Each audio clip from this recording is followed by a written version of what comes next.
是谁呀？你是我孩子他妈。我跟你说，小子，看到喝酒那事儿啊，那就是误会，你千万别觉得啊？什么喝酒的事儿啊？哦，那个呀，没事儿，你跟你妈说一声，不用那么紧张啊，没怪她的意思。男孩子嘛，就是淘气的年龄，难免的。再说你爸你妈照顾他这么多年，我谢还谢不过来呢。没出毛病吧？啊，没有，不是说你，说你变化挺大啊，挺让我吃惊的。哎，这是你新号码吧？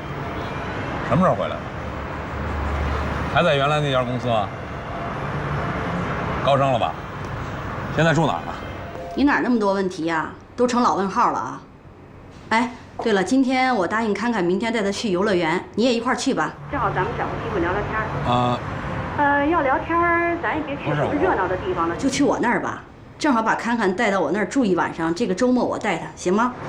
哎，明天我有点事儿，咱能不能改天啊？这大礼拜六的，你忙什么呀？孩子盼着跟爸爸妈妈一块儿出去玩，都盼了好几年了，你好意思让儿子伤心吗？再说了，我好容易调回来，有好多事儿要跟你说呢。就这么定了啊，明天上午10点，游乐园本门见。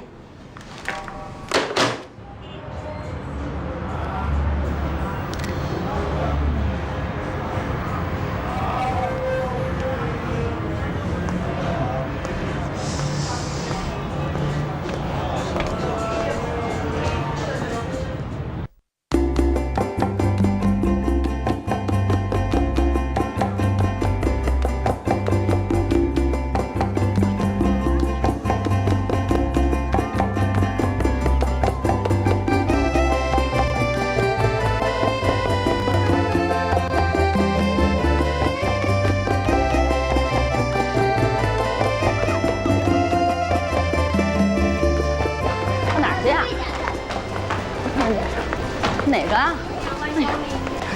哎，偷偷捡捡。哎，我就要这件了。这件啊？嗯。我看。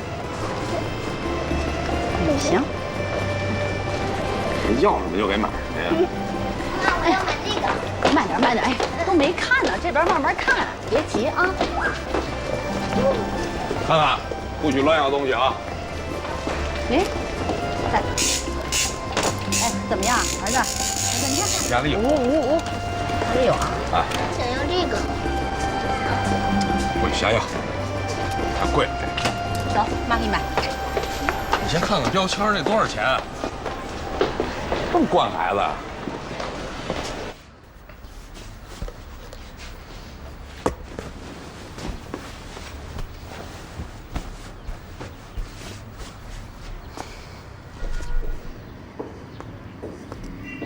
你租这房子还不错啊。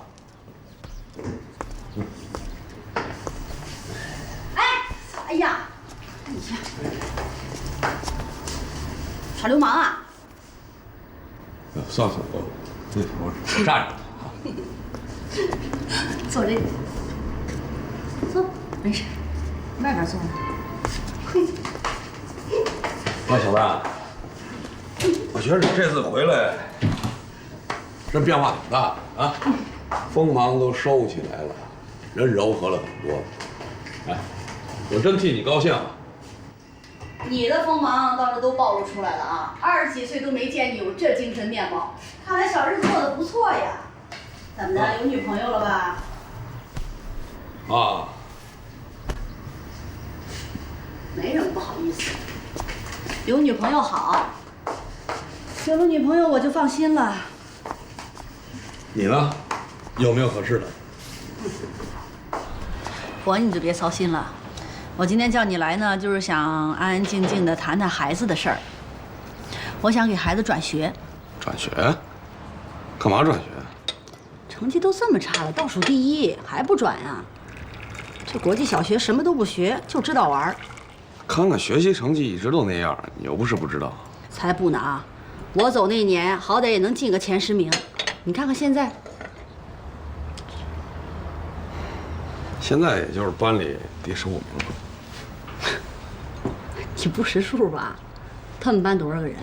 一共就15个人。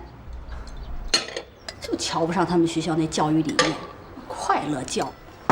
我去他们学校还真体验了一下，挺快乐的。而且据我所知，你好像不怎么管孩子呀。老师都跟我说了，看看的作业都是爷爷签字，家长会都是爷爷奶奶去开。刚还夸你说你这次回来懂事了，怎么又教育上我了？那我这不是忙吗？你以为带孩子就是开家长会、签字这2件事？我这就是忙着给他多挣点钱嘛。我这不也想好好跟你说呢吗？我挺理解你的。你看你现在累的，怎么打扮都遮不住这小老头样儿。哎，但是孩子马上就要升中学了，那你告诉我，你现在钱多的就可以让孩子避开正规教育，直接出国吗？差得远。可你说让孩子转学这事儿，我觉得也不现实。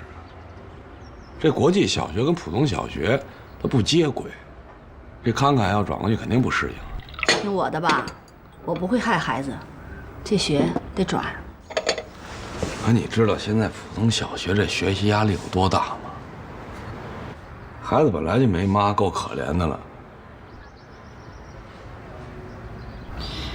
看你这话说的，看看怎么没妈了？我这不是回来了吗？说错了，说错了。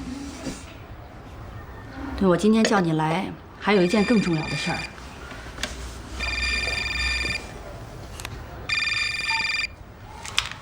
喂，你都到楼底下了？啊，那等我一下吧，我马上下来。我说转学这事儿吧，咱们再商量，然后我再好好想想。那转学也不是个小事儿，是吧？你要转哪儿去，不还得提前联系吗？再商量啊，想想再跟你说。我说朋友来接我，我先走了。哦，我送送你。哎，不用送，送你，送你。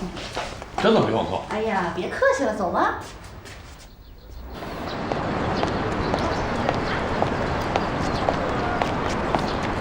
我说行了，你送这儿就行了，别送。没事儿，当着溜溜弯呢。你朋友呢？不是来接你了吗？在外边呢。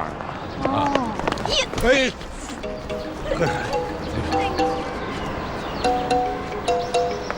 哎，我给你介绍一下啊，这个我叫孙小丹，他前妻。你好。啊，你好，你好，我叫田磊，我是他女朋友。哦，你看还朋友，你就女朋友不就完了吗？年轻貌美啊。哪有哪有。什么？你刚不是说还有什么事儿要跟我说吗？哦，嗨，没事儿的，没事儿的，你们先忙你们的吧，回头咱们再说。孩子也该醒了，你跟你爸妈说一声啊，明天晚上我把康康送回去。这康康跟着我，你们就放心约会去吧，也省得跟小田喝酒去了。不好意思啊，耽误你们约会了。哎呦，没事儿，孙姐，咱们有时间一块儿吃饭啊。行，你忙吧啊。好嘞，拜拜拜拜拜。再联系啊。哎。好，把孩子交给这种人，等去吧。他什么意思啊？你怎么一上来什么都跟他说啊？我跟你儿子喝酒的事儿，他怎么知道？我哪知道？他都跟我没聊过这些，见着你才突然说的，都没问过我。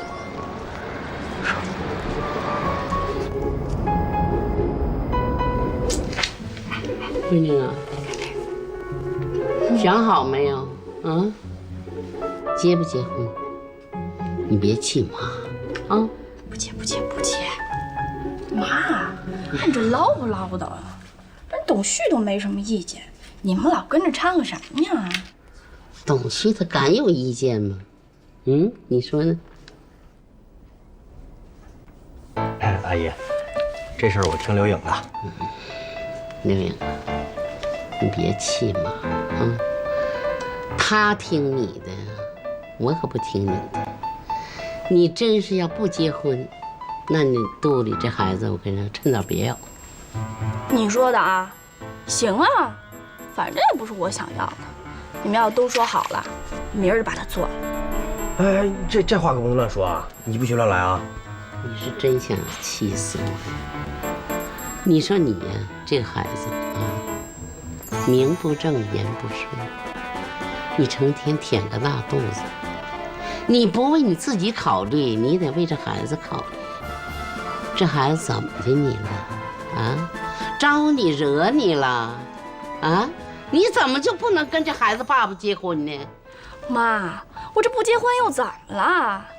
唠叨的。那我哥都说了啊，那婚姻就是为了共同抚育孩子，那我们不是正抚育着呢吗？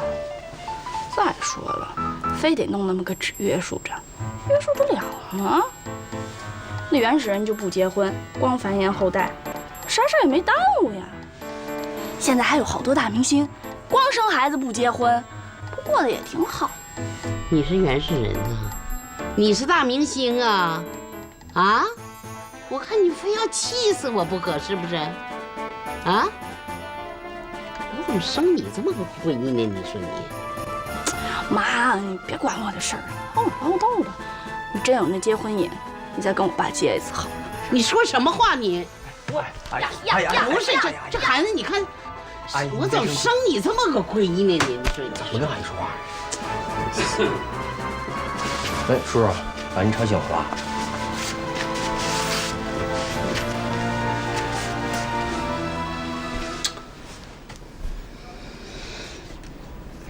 刘英啊，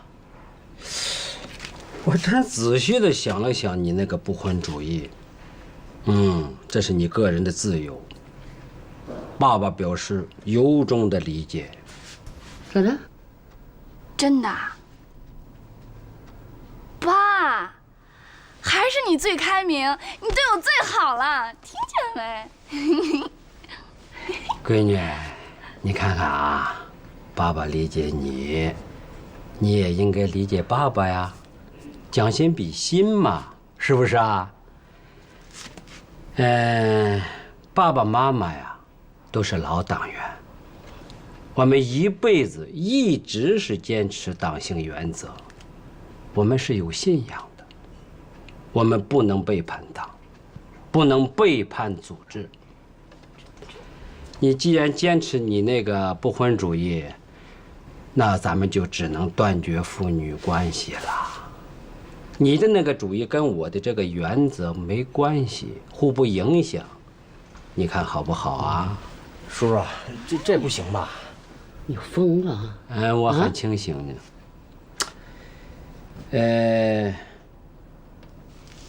东旭啊，你去报社，就给我登个声明去，就在那个报纸的中间那个夹缝里就行了，要不花钱挺多的。这么写：刘万光跟刘颖断绝父女关系，刘颖的一切行为跟刘万光没关系。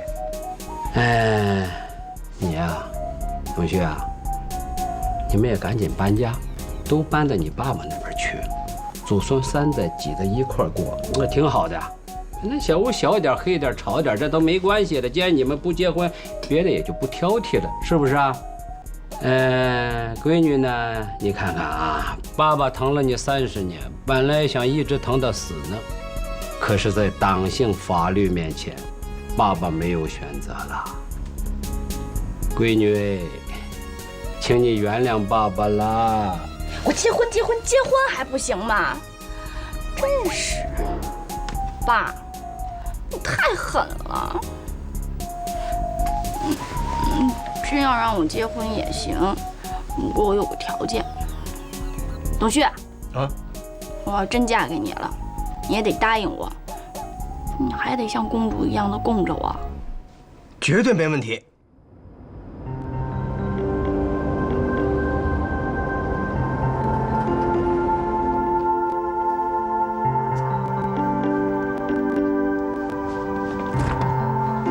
喂，王芳，对，是我回来了，啊，怎么着啊？哪天组织一块吃个饭啊？好，我给你打电话，顺便问一下啊，那个你那教育口有没有认识的熟人啊？是，我想给儿子找一个好点的小学，这不要升初中了吗？啊，是，我也听说了，特别困难。啊，那行，那我等你消息。哎，再联系啊，拜拜，哎。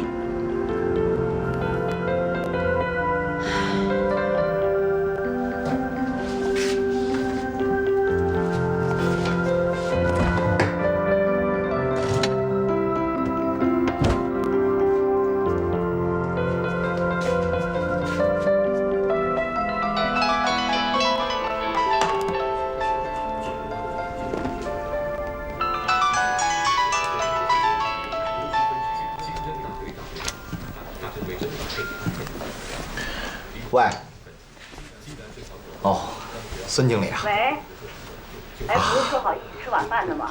怎么到这点儿你都没消息啊？这会儿恐怕不行啊，要不然咱改天好吗？改天我请你，然后咱谁也不许有托词，咱把这个局促成了，好吧？喂，我，你说什么呢？哎，好。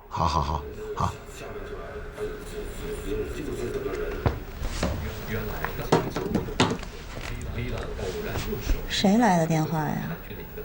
旅行社的孙经理，非这会儿要约我吃饭。是吗？那肯定是个女的呀。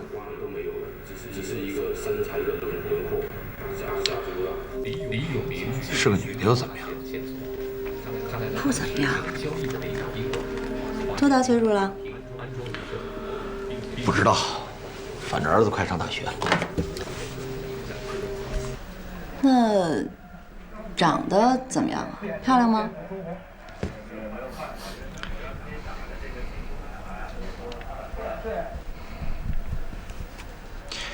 这跟漂亮不漂亮有关系吗？当然有关系了。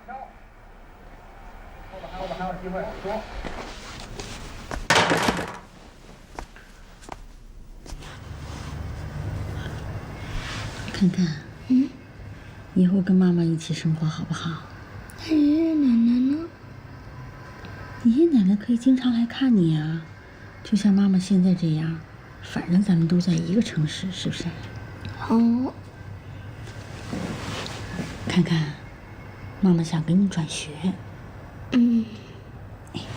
妈妈今天发现了一个特别好的学校，比你们的学校好多了。我保证你能交到一大堆好朋友，而且能学到好多有意义的东西，你肯定会爱上这个新学校的。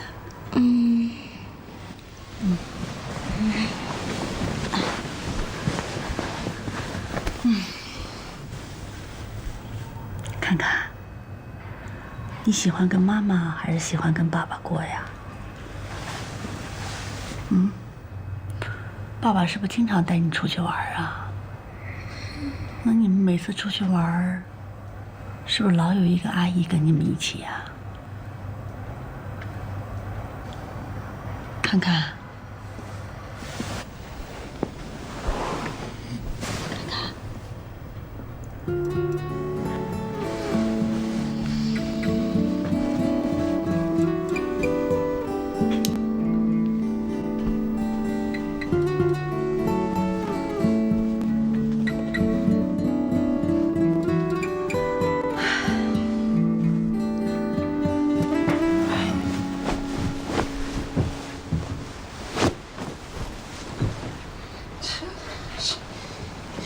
哎呀，你不睡觉，你折腾什么呀你？这肚子火着了火样子嘛，这叫渴呢。你做的那排骨都咸了。别赖我了，行。这孙子不在身边，反正睡不着觉就是。是啊，你方寸都乱了。赖我。哎呦嘿，躺下，你闭目养神哦。数数。越热被子越厚，你就会这会儿把凉被拿出来。明天我找出来啊！说他们多少回了，这凉被子就拿不出来，捂得直出汗，这是捂痱子呢。看看，一会儿见了老师，人家要看你的才艺，你就把你那看家本领都抖了出来，有多少抖多少，不许保留，听见没有？老妈，我没兴趣。你怎么没兴趣？不是爱运动吗？我爱篮球，你让我学太极拳。这篮球特长生多呀，有几个会太极拳的？这差异就是竞争力，你懂不懂？妈妈跟你说你也不明白，你就听我的啊！你听见没有？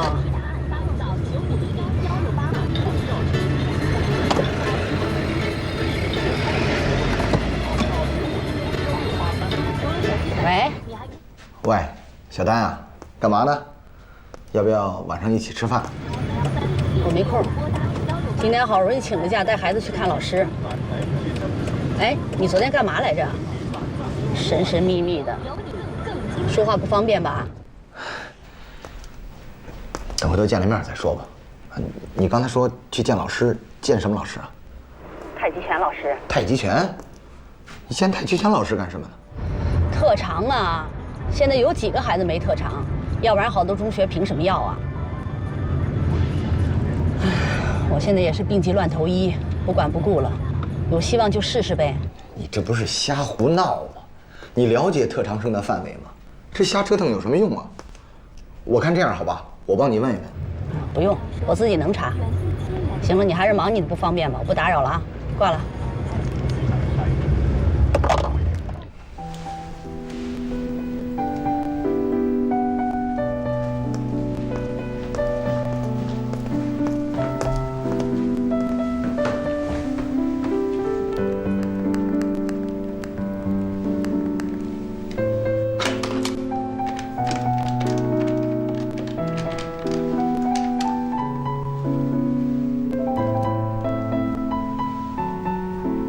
喂，胖子，是我，韩忠啊。哎，对，哎，我问你个事儿啊，就是咱们老同学里边有谁还在教育口上？立成啊，啥时候回来呀？啊？别在这转腰子了，这应该给你按个摩。啊？晕不晕呢？妈，您坐这歇会儿，一会儿就到了。不惦记着吗？来，赶紧来，敲门了。来了，是不是？哎呀，我孙子呀！小丹来了。哎，孙子，小奶奶呢？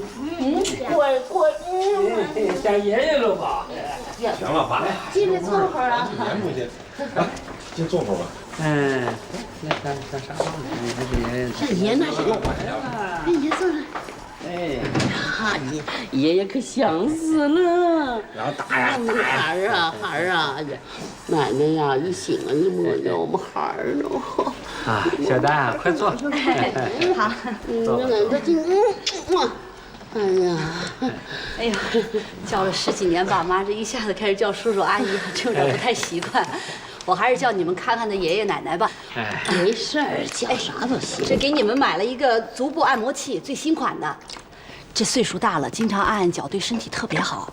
哎，你洗手去，别光玩儿，好好洗啊。打肥皂啊。这么客气啊？啊，这怎么叫客气呢？虽然咱俩离婚了，那我也没跟看看爷爷奶奶离婚啊。你跟他们也没结过。哎，你看这小花跟的。俗话说了。1日夫妻百日恩，这1日公婆怎么也得50日恩吧？这更何况还10几年呢？您说是不是？喝茶啊。那个咋的？你来有事儿啊？啊？没事儿啊。嗯，这不刚提了副总经理吗？也没什么当官的经验，一直想着来跟摊摊的奶奶请教请教。您最会跟人打交道了，所以一定得教教我呀。我算啥呀？万年油干部，工会的。怎么碰见难缠的人了？没有，这不就随便一说嘛。就看看爷爷奶奶气色不错。保养的挺好啊，你看我这2年是不是变老了？这外面折腾的。人老这是自然规律，不过你的精神挺好的。啊，是吗？哎，挺好。女强人没有呢。不过我在想，再怎么强人，女人嘛哈，应该把家庭放到第1位。您说呢？是我也是这么想的，所以有合适的您一定想着我。什么呀？我这终身大事可托付给您了，真要是成了，那能传出一段千古佳话：前公公婆婆给前儿媳做大媒。是。行了行了，别送了，哎，你们回去吧。爷爷奶奶，你们早点休息啊。哎，听爷爷奶奶话啊，早点休息吧。再见。妈妈再见。再见。那你们回去吧，我走了啊。我送你行吗？啊。好好写作业，看看手摆弄什么呀你？什么画风这是？哎。你发现没发现小丹变化挺大呀？是啊，提溜着东西来2回看咱们了哈。哎呀，兴许就是来看看咱们，瞧把你紧张的那样，哎呦！谁紧张了？你才紧张呢，还我紧张的样。哎，你发现没发现小丹？这家伙当上领导了，这气质这样也不一样了，啊！你看这，就像那个领导吧，来那个慰问这个老干部似的，是不是？没看出来。不过他这一来，我这么一比较，真的我就觉得，哎呀，这田雷我跟真不靠谱，真的。靠谱？你那俩孩子哪个靠谱了？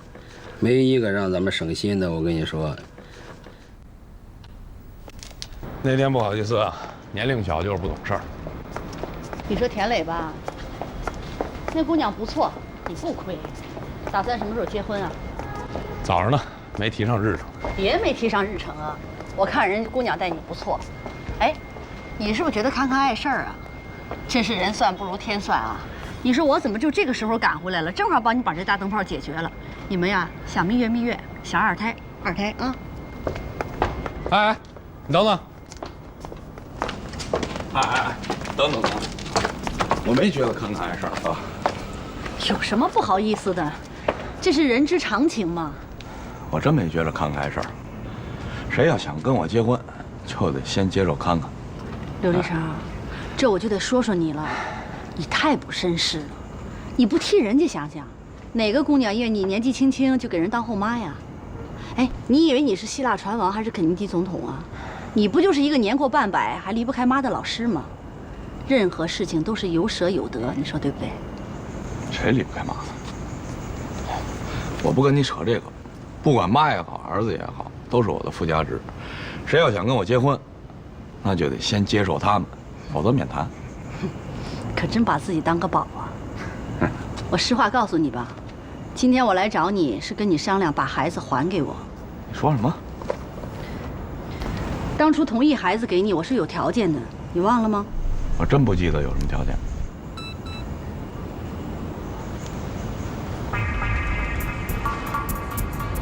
我刘立成，保证康康的学习进入班级前5名。如果做不到，我刘立成无条件的接受孙小丹提出的一切要求。你可真够阴险的啊，用心良苦啊！我还纳闷这次回来怎么这么通情达理呢？原来都是在演戏啊！我告诉你，不可能。离婚协议上写的清清楚楚，孩子归我。你想要回去就要回去，视法律为儿戏啊！再说了，我承诺过要让康康进步，康康你一直在进步。这次全班体育考试他拿第1的。咱别耍无赖行吗？哎，刘立成，我知道你心虚，啊，血淋淋的现实摆在面前，看看这4年的学习成绩差的已经没有余地了。你现在就是再虚张声势，我呢不跟你计较，你呢回家跟你爸妈说一声，说由于你的失职，康康必须由我抚养，他们可以随时来看孩子，这点我不会为难他们。你想都别想，你觉得我爸我妈会把康康给你吗？我给了你4年的时间和机会，你没有把握住，由于你玩忽职守，导致了这个结果。刘立成，你要是个男人的话，不要推卸责任，就要履行你的承诺。别这么夸大其词，乱扣帽。就那视频就是一玩笑，你还当真了？君子一言，驷马难追。你说开玩笑就开玩笑啊？哎，再说法律也认为你是开玩笑吗？刘立成，你就算输了这件事儿，别再输了人，行不行？哎，我真不敢相信，你怎么现在变成一个连责任都不敢承担的人？哎，你是不是跟80后接触太多了？别乱扯了。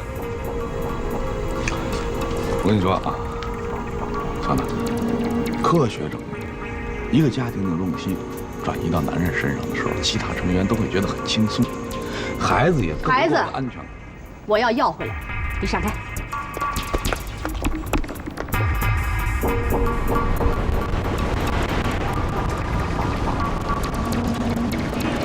那你妹男朋友他们家现在同意买房了吗？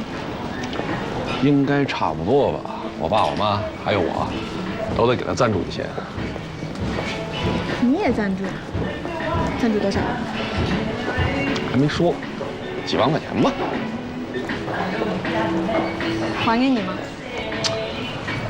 这个就无所谓了，他们有了就还，没了嘛，拿着用。那你的意思是你赞成你妹他们买房子单住了吗？当然赞成，我一直就赞成这个核心家庭从大家庭中独立出来，啊，核心家庭的重要性永远是第一位，只有核心家庭理顺和谐了，这个家庭中其余的矛盾呢才能有迎刃化解。哦，这样啊。那你也买房子出来住吧。对啊，核心家庭的重要性永远第一啊。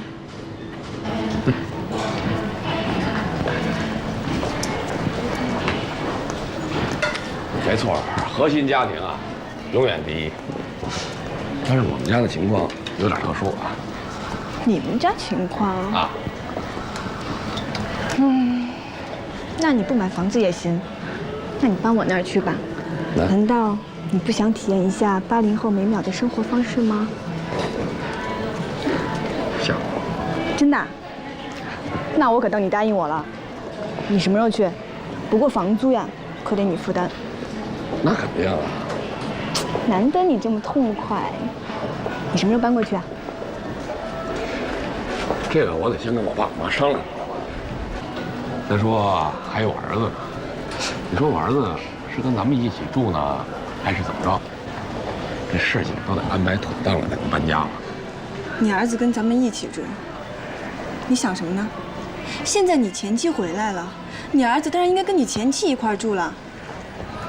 跟我前妻绝对不可能，法院把他判给我了，我是他的监护人。刘立成，你原来是拿我开涮呢，你根本就没有想过真的要跟我同居。什么核心家庭重要性，什么第一的？小声点，小声点。小什么小？伪君子，我告诉你，我不会跟你儿子同住的。我现在才24岁，我不想还没有尝过2人世界，就直接跳级成了家庭妇女。心平气和的说事情啊，心平气和。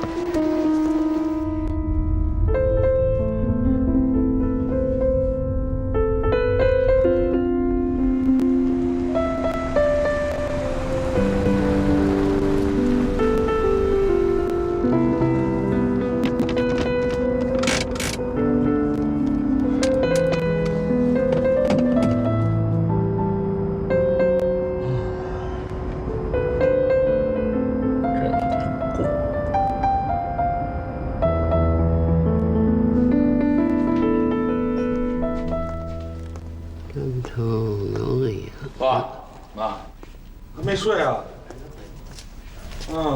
啊，过来。干嘛？你怎么一直不接电话？是怎么回事啊？爸，妈，小丹那天找我谈话了。咋的了？他去那康康学校了。你说，啊，康康这成绩怎么越来越差？这都班里倒数第一了吧？哎，不能用成绩这唯一的标准来衡量孩子。每年大学生出事的不少，是不是？还有跳楼的呢，我告诉你，那都是考试成绩闹的。咱们这看看是吧？一天到晚开开心心的，身体健康，精神健康，这样挺好的。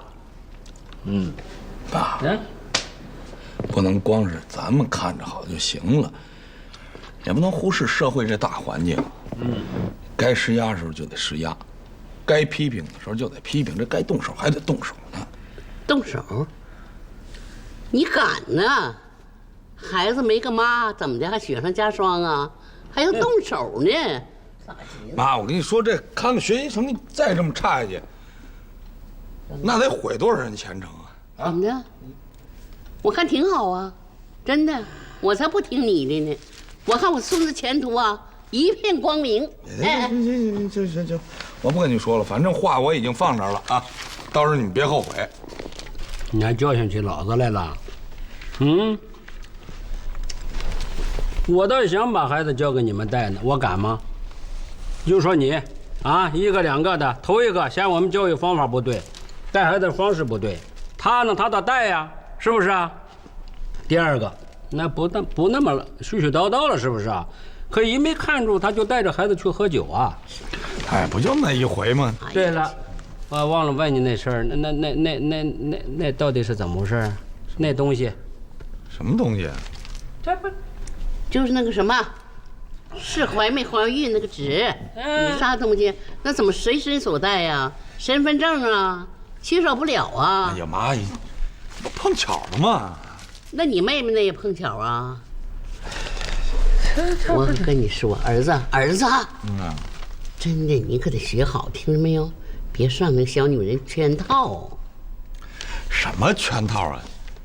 哎呀，你放心吧，现在这年轻人都知道自个儿要什么啊！要什么呀？你一个穷教书的，他到底看上你什么了？那我哪知道？是。哎呀！啊，对了，爸妈，哎，假如啊，啥假如？你说。我就这么一说啊。说咋的？啊？假如我搬出去住，你们觉得怎么样？搬出去住啊？跟谁呀？跟谁搬出去住啊？跟那小妖精啊？我一个人不行啊。那我和你爸咋整啊？你孩子咋整啊？怎么你孩子你带走跟他们一起过呀？那我还不如死了呢，真的。行了，妈。哎呀，这家伙，我看你这些天，这家就跟这么个小女人家谈起恋爱，你咋的？你返老还童了啊？你别忘了，你有责任，上有老下有小啊！你不是个年轻小伙子，你看这个样子。行了，妈，我就这么随便一说嘛，我怎么可能搬出去住什么都不管呢，是吧，爸啊？行了，别异想天开了啊！喂，老同学啊，好久不见啊！我知道上次同学聚会你也不在。哎，我跟你说啊，有个事儿啊，请你帮忙。有一个孩子呀，想转到你们学校去。我知道难办，如果好办，我还找你啊。我跟你说啊，我们是30年的老同学了，这个面子一定得给我。好，咱见面聊啊。那我马上过来。好。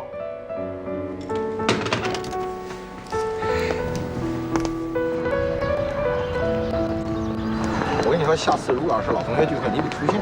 肯定的，对吧？我老见不着你。哎，事儿太多，忙啊。行，不送了啊。行，好，就这样。那好，告辞啊，再见了啊，再见。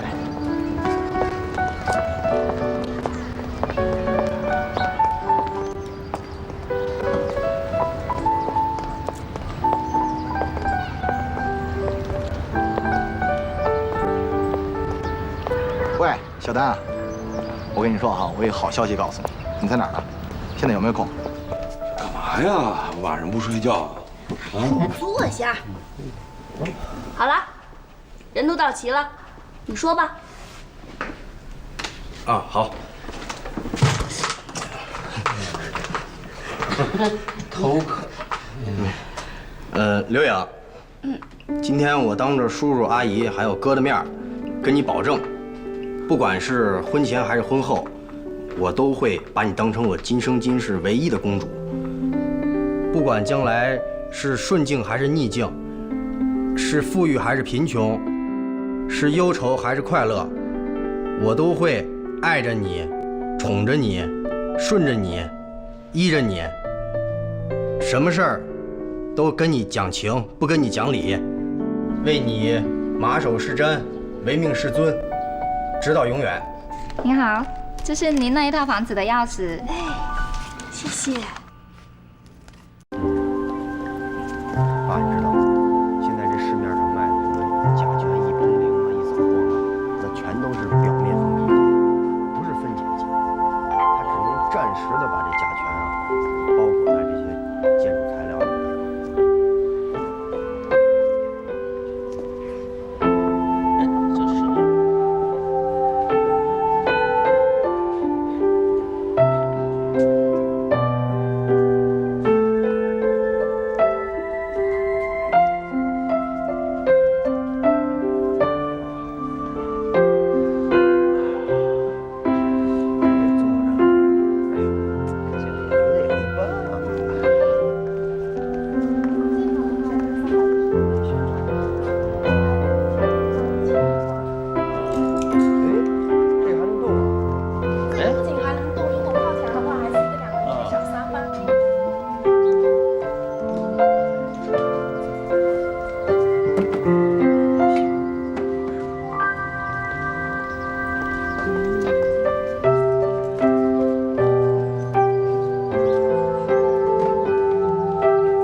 真不错，能干。瞧这给房子收拾多门心啊！这回挑不出啥毛病了吧？哎呀，亲家呀，真的你呀，真是太辛苦了。没有，来举起杯来给敬着，主要还是董旭啊。来，董旭，哎呀，怎么说呢？真是太感谢您了，能收下我儿子。还是感谢老韩吧，他从来没有求过我，这是第一次。不过坦白说啊，您儿子的学习成绩按照我们学校的要求啊，还是有一定距离的。虽然说现在小升初不考试，但是暗地里大家都较着劲儿，比谁的升重点率高。重点率直接关系到学校的声誉啊。您放心，我一定督促孩子努力学习，绝对不给学校拖后腿。行了，看看。同学，听话啊，别乱闹，听着没有？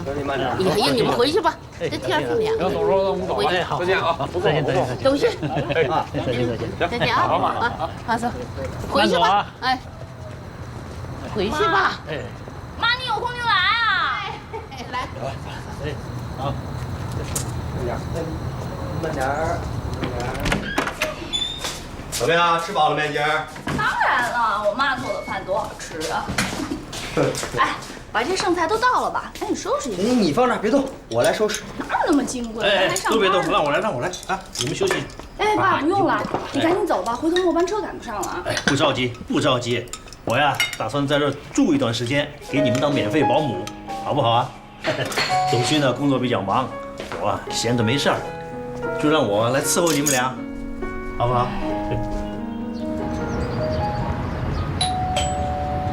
哎，哈哈，我闺女回来了，请吧。妈，你看那小样进来。怎么了？臭董旭，他老加班，他爸又住在我们家赖不走，我别扭死了。嘿嘿，你这孩子，也得为人家想想啊！你说，人家父子俩多少年相依为命，那不说，因为你这个媳妇，人家就不认爸爸了，是不是啊？我就是别扭嘛。对了，待着咱们刘英生了孩子，咱们拍个全家福。那你等让孩子满意。哎，好。哎，爸，要我说呀，这择日不如撞日，拍个全家福又不是登月，有那么难吗？随便就拍回来。哎，那还行啊，随便拍那就不珍惜了，知道吗？行，洗手吃饭。啊。哎呦，饭了，妈，别看了，你做什么好吃的？我饿死了。呀，红烧肉。洗手了吗？还是家好，是不是啊？能蹭饭吃，对吧？还是我妈最好。洗手。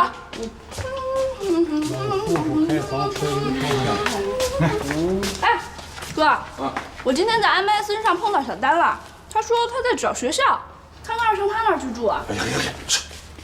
啊？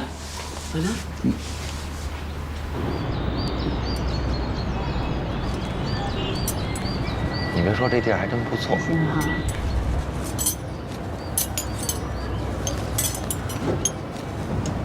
不会吧？这么丰盛啊？真把我当客户了？没有，我就是想隆重的感谢你帮我解决了一件大问题。既然是要隆重的感谢你，我就要选一个我认为不错的餐厅，这样我的钱花的都不亏了。而且我认为你我都有点穷讲究啊，所以选这么个餐厅，我觉得你我应该都满意的。确实不错。来来来，吃吧。好。哎，老韩啊，是不是花钱了？花了多少？啊，这你别管，没事。那可不行啊，我不能让你花钱。我跟你说，我乐意，就全当是给我儿子办事儿了。哎，你占我便宜啊？这个不敢啊，我真没那意思啊。哎，不是真的，我没跟你开玩笑啊。你严肃点儿，这事儿一码归一码，要不然我给你急啊。好，好，好，咱这样好吧？咱们先吃饭，吃完饭咱们慢慢谈这钱的事儿，怎么样？差不多。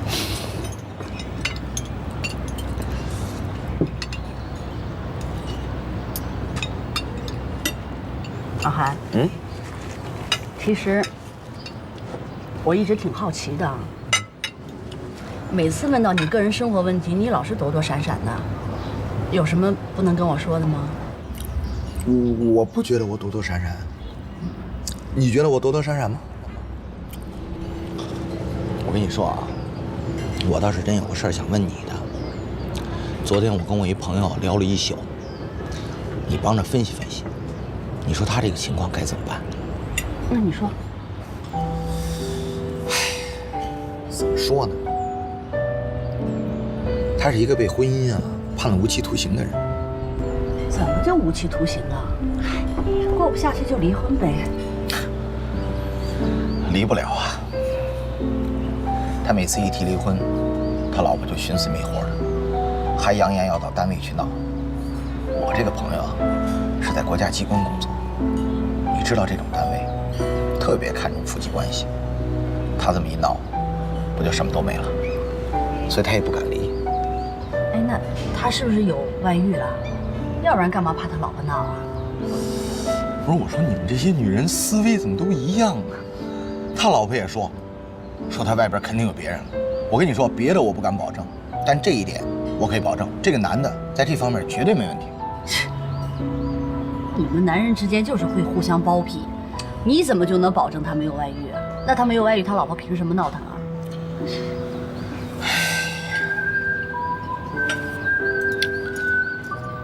他们的问题是什么呀？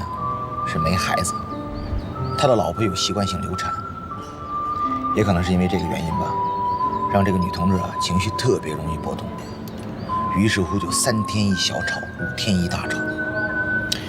刚开始呢，这男的也没在意，可后来呢，不行了，而这女的呢，也更加怀疑这个男的在外边有女人，而且还特自卑，她认为是因为自己的原因造成的这个男的在外边找别的女人，并坚持认为这个男人在外边已经跟别的女的有孩子了。于是乎啊，就跟踪、盯梢、查手机、查短信，那都是家常便饭。这还不是最恐怖的啊，最恐怖的是查里程表。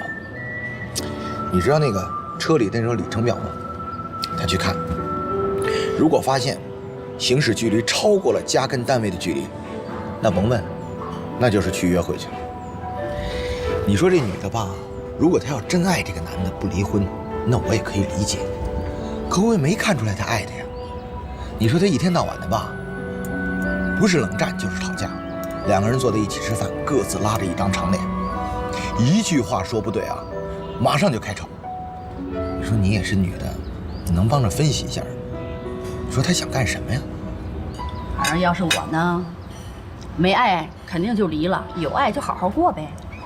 你劝劝他们，好好沟通沟通。你说什么？沟通？我跟你说，我最烦的就是情感专家说这个缺乏沟通。沟通，他要能沟，他不早通了。哎，干嘛那么激动啊？哎，你先告诉我，你说的不是你的事儿吧？不是，这跟我有什么？算了。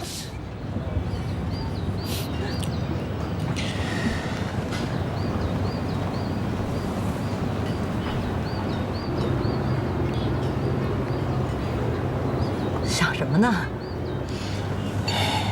他昨天也跟我谈了，说他现在挺矛盾的，认识了一个女的，他也挺喜欢人家的，两个人也聊得来，可他就是不知道怎么把这关系啊再进一步，就是怎么挑明了。小丹，你说你也是女的哈，这要是你的话，你会怎么办？你会答应这男的吗？怎么办？这还用问啊？也就你们男人能问出这种愚蠢的问题。当然是先他把自己的事儿画一个句号，再去找那个新欢了。要不然他不仅属于是彻彻底底的搞外遇，而且伤害了两个女人，对他们都很不公平啊。我就那么一说，别太激动。那当然了，你这在古代叫什么？通奸，那男的都得咔嚓，女的通通打得完全失去生育能力。哎，真的我最看不上这第三者了。反正这事儿在我身上是绝对不会发生，这是我做人的底线。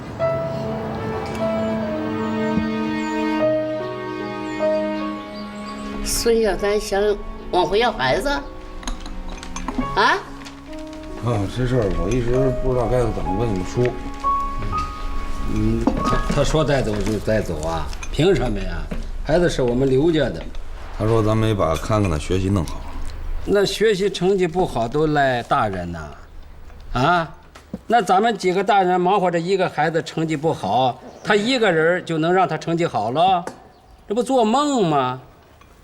我告诉你啊，孩子不给，绕来绕去，就绕到4年前的问题上去了，真是的。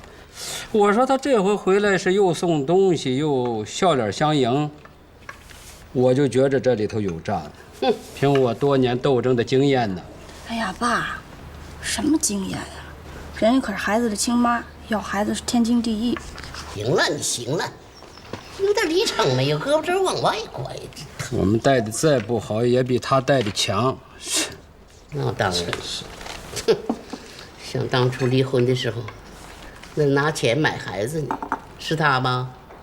出去工作这么多年，我跟你说，挣了一笔钱，你看我们在这看孩子，是不是他？嗯，现在回来了，还想要孩子，怎么的？都他姓孙的说了算呢？他想要就要啊，他想不要就不要啊，什么好事都让他摊上了，啊？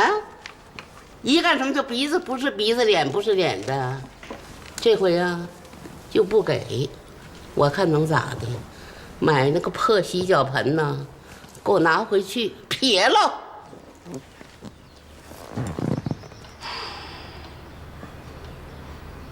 别喝茶了，那你到底怎么跟小丹说的？我能怎么说啊？我当时就毫不留情的跟他说了，没门。这差不多。儿子，咱不是说啊。不讲道理的人，你平心静气的想一想，当初他跟你离婚的时候，那是处心积虑的，哪有点一日夫妻百日恩的感情？啊，你看看那样，哎呀，咋掰着手指头啊，真是白纸黑字啊，一分一厘都不带差的。行，他不是想要孩子吗？咱们呢，以其人之道，还治其人之身。拿钱来买抚养权，是不是那么回事？你听妈说，不，儿子，妈问你，当初咱给他多少钱？多少钱？是不是100多万？哎，老头是不是？是不是107万是多少？是不是？现在什么都升值了。我这一算就，我告诉你，300万，不拿300万，我告诉他想拿孩子没门儿。妈，看你这算盘打的。你要真这样，可是买卖人口啊！哎，去！妈，当时他那钱咱没要，后来又还给我了。什么？咋的？还给你了？啊？哎呦妈呀！那你咋没说呢？不是当时，看，他说他本来也没想着要钱，就是在气头上话赶话说到那儿了。他说钱留给康康。是怎么不跟家里说呢？这事儿，不是觉得多一事不如少一事儿吗？完了，真的，你们老留着这爷仨，我告诉你，你们可叫人家玩的团团转。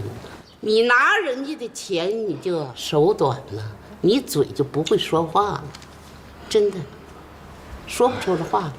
人家可是理直气壮的。你看人家孙小干，真是那怎么说呢？哎呀，人家那心真是诚服的很。你呢，儿子？窝囊废。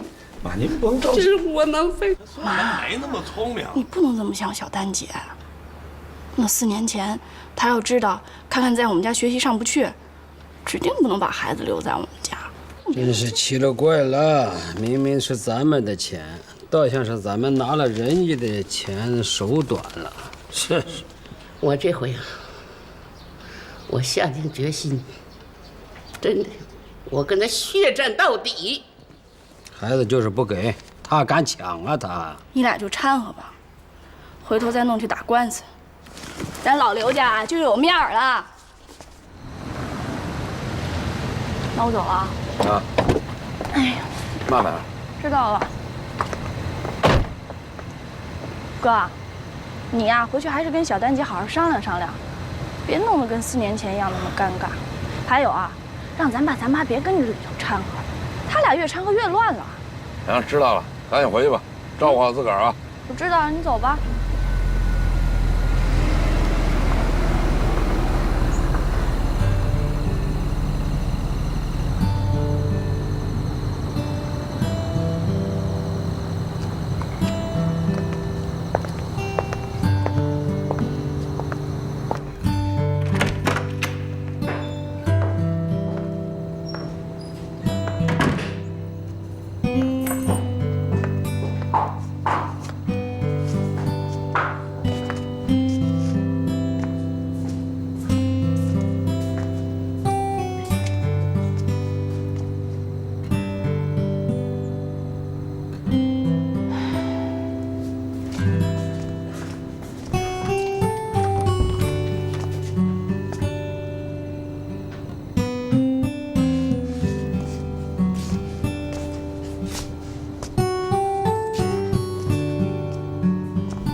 喂，哪儿呢？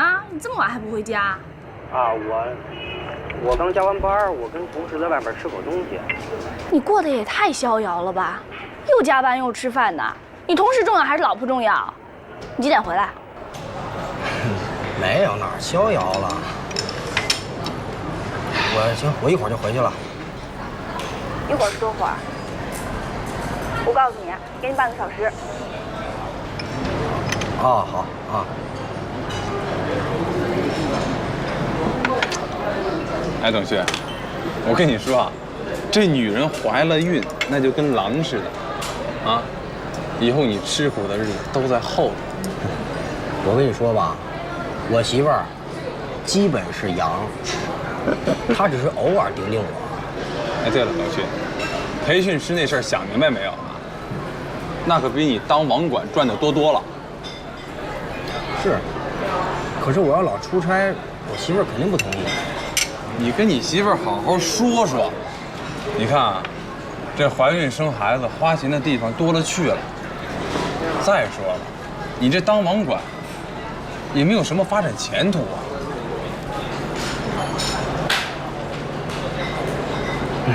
行吧，你让我再琢磨琢磨。对，你再好好想一想。来，喝一口。哎，咱赶紧吃，吃完我得赶紧回去，要不然真能把我锁在外边。行行行，赶紧喝吧啊！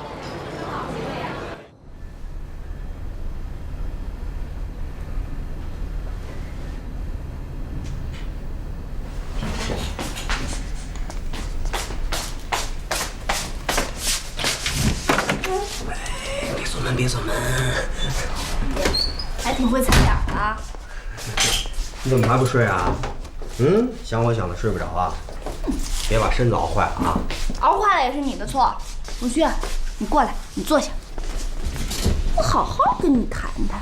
你说说，最近一段时间，你跟你的同事在一起多长时间？跟他们说多少话？跟我在一起多长时间？跟我说多少话？我是你老婆，你怎么能忽略你最亲近的人呢？我又不是去玩儿。哦，不是去玩，你就可以混到深更半夜才回来。那我现在怀了你的孩子，你不能因为他长在我身上，你就想怎么着怎么着，想怎么自由自在你就怎么自由自在了。你现在有老婆有家，未来会有孩子，能跟以前一样吗？哎呀，老婆，我今天真是有正事儿。公司安排我去培训部当老师，跟我说了好多次，我都没同意。今天又说，刚才和我吃饭又谈这事儿。是吗？啊。当老师就能比以前好吗？那当然了。如果我讲课讲得好，我就火了，肯定比当网管要有前途。是吗？不过唯一不好的吧，那就是老得出差，而且一出差就3、5天。经常在周末会不在。那你怎么想的呀？我觉得吧，这个机会倒是挺好的，而且这个老师不是谁想当就能当的，得靠实力，所以他们觉得我最合适。但是呢，我又不放心你，你说你这么大大咧咧的，1分钟见不着你我都担心。他们能给多少钱啊？7、8千呐。是吗？7、8万，那我也就忍了。怎么回事？我要生孩子你还出差？不许去，在家陪我和你儿子，听见没？好吧，好机会让给别人了啊。哎，对了，今天感觉怎么样？挺好的，就是呢，腰有点疼。头也有点疼，眉毛丝儿也有点疼。你还哪儿疼呀？你说呢？讨厌，贱死了，贱死了。董旭啊，你怎么才回来呀？啊，你这么晚回来，你媳妇儿就不睡觉，你媳妇不睡觉呢，肚子里孩子就不能睡，那我也不能睡觉。我们知道了，爸，您赶紧休息吧。早点睡吧，啊。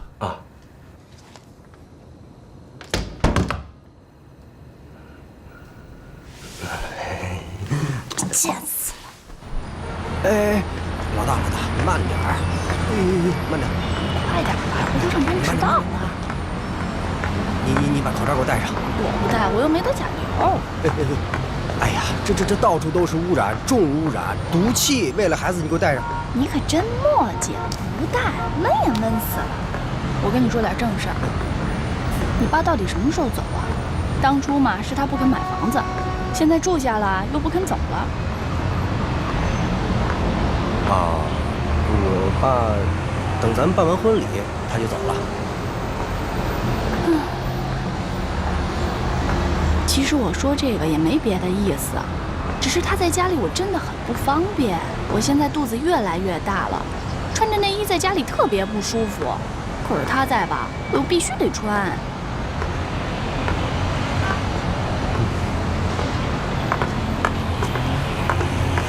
辛苦你了，委屈你了，再忍2天。那就2天。就2天。哎呀，董老太太，你磨叽死了！你带上。真是的，带上。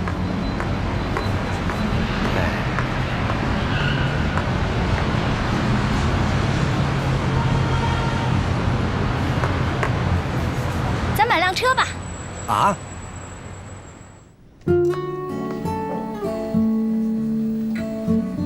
一诚有约，我们继续回来和刘教授面对面。现场还有哪位观众想要与我们的刘教授交流一下的？来，这边这位观众。刘教授，你认为要想夫妻和睦、家庭幸福，男人就要怕老婆？我不赞成您的观点。中国传统，男人是顶天立地的，不应该屈尊在石榴裙下。你要跟我提传统，那我就跟你说说辜鸿铭。辜鸿铭大家都知道，清末著名的学者，精通英法德、希腊、马来、拉丁等9种语言，获得13个博士学位。但同时呢，他又是封建传统的卫道士，留长辫、穿把褂、讨姨太太。他有一句名言：“老婆都不怕，还有王法吗？”当一个男人啊，能够很轻易地说出他怕老婆，对另一半逆来顺受的时候，其实在他的骨子里所表达出的是一种对一切都尽在掌握之中的得意。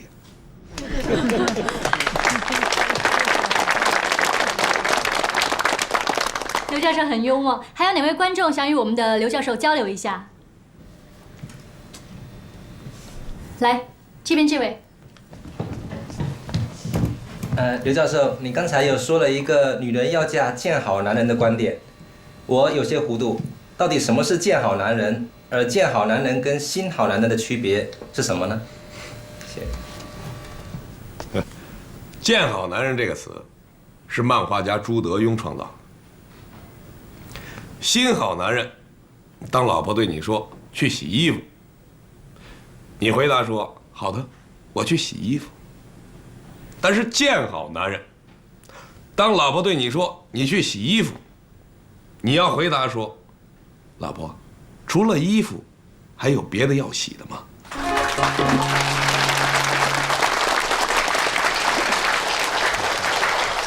刘教授，作为女性呢，我是希望像您这样的教授能够越多越好。还有这里我有一个私密的问题想要问您，在您的家里，您怕老婆吗？您夫人是怎样驾驭您的？我的夫人啊，对我采取的是一种以理服人的管理方法。比如说吧，我的一些不太要好的酒肉朋友，今天晚上约我去酒吧喝酒，那么我太太可能会不让我去，但是我会接受。为什么呢？一来是省得了这些无聊的应酬，二来能够保住自己身体的健康。但是如果是正常的朋友之间的聚餐，或者工作中需要进餐，那我在家说话绝对是算数。秘诀就是，你一定要如实相告。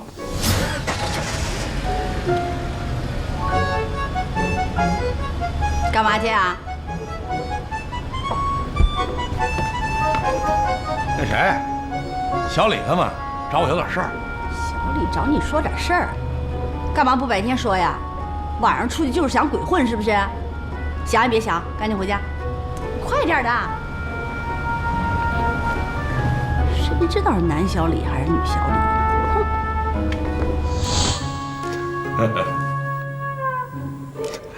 那还有哪位观众想跟我们的刘教授做一下交流？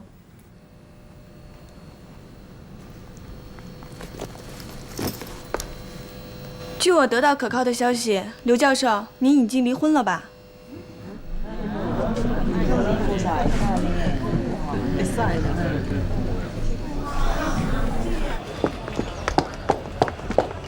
你到底要干什么呀？我干什么了？我说的都是实情。你都离婚多少年了，为什么还要遮遮掩掩？你这样做，你对得起我吗？我是公众人物啊。公众人物就得谎话连篇，你营造一个根本不存在的和谐家庭，蒙骗所有听众，你太虚伪了。你想蒙到什么时候？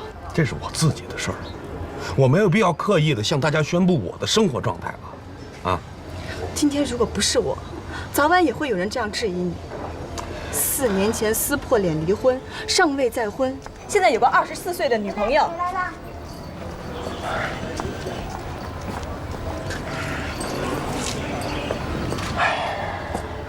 上次跟你前妻回家被我逮个正着，这次又在这跟我吹牛，我到底什么时候才能从你前妻的阴影里走出来？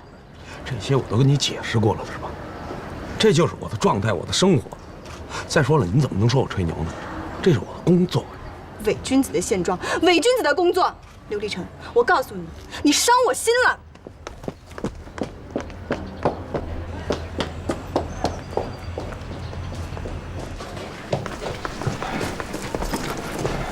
听我说，哎呀，你听我说嘛。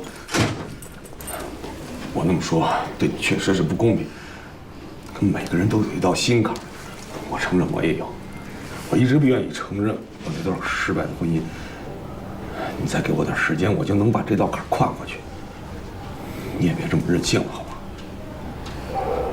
听话，乖。行，我给你时间，你先走吧，我自己待会儿。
头汗，是不是？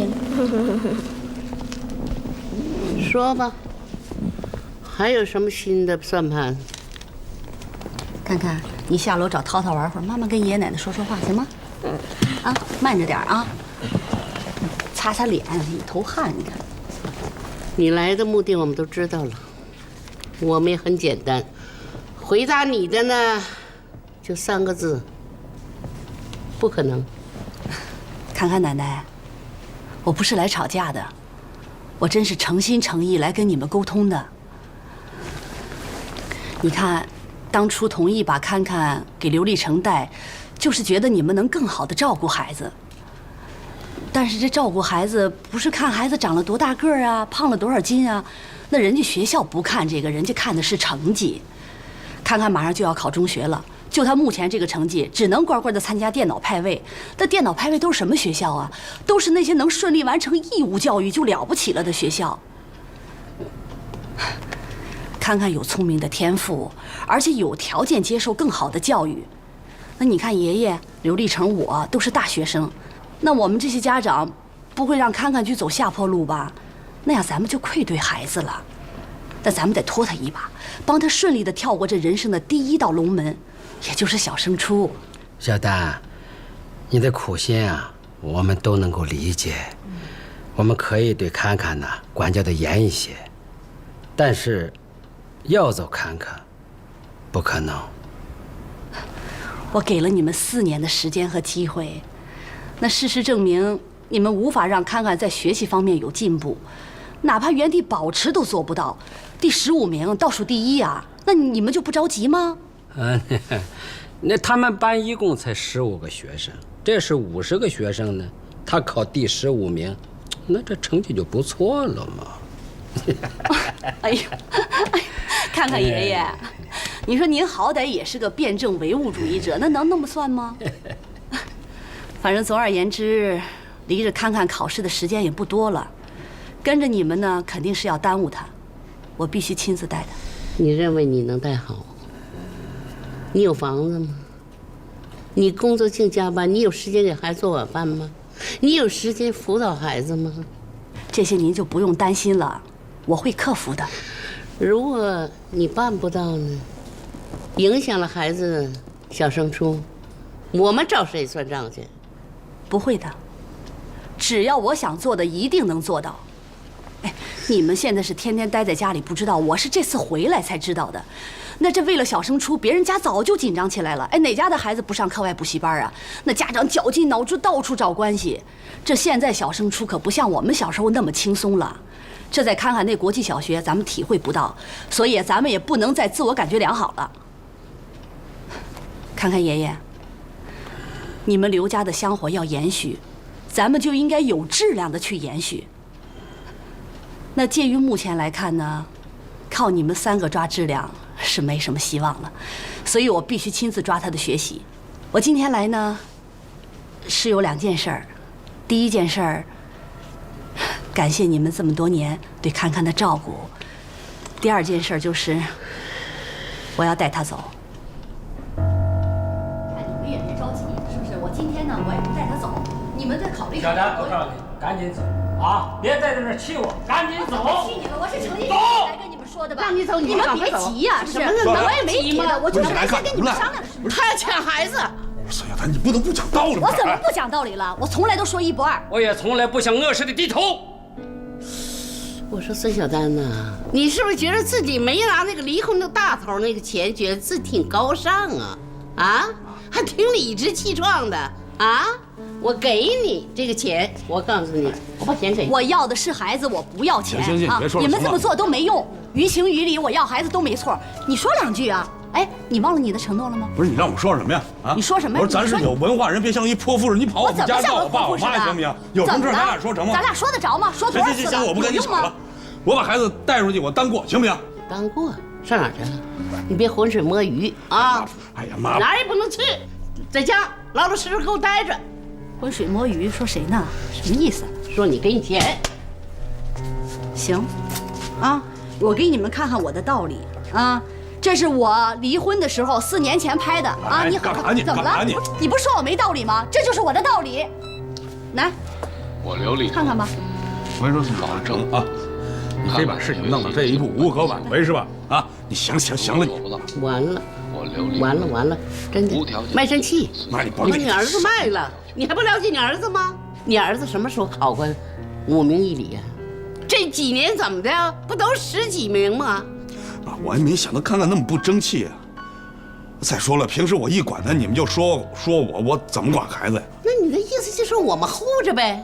那你咋不护着呢？你护着了。君子一言，驷马难追啊！看看爷爷，你也是老革命了，您说句公道话。行，你别问我爸，咱俩说。跟你说得着吗？一边去。我一辈子做人堂堂正正，言而有信，从来没有违背自己的承诺。打小我对立成、对刘颖也是这么教育的。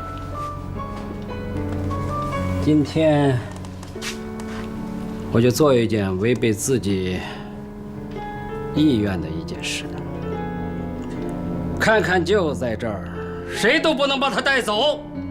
立成，送客。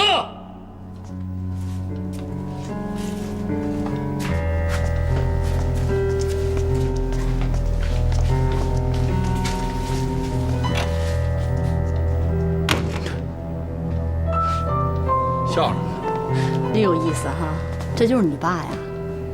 啊？你爸不是正义的化身吗？为了孙子丧失气节，古今中外谁都能理解。孙小蛋死这条心，我告诉你，我就是人死了，我这条心都不会死。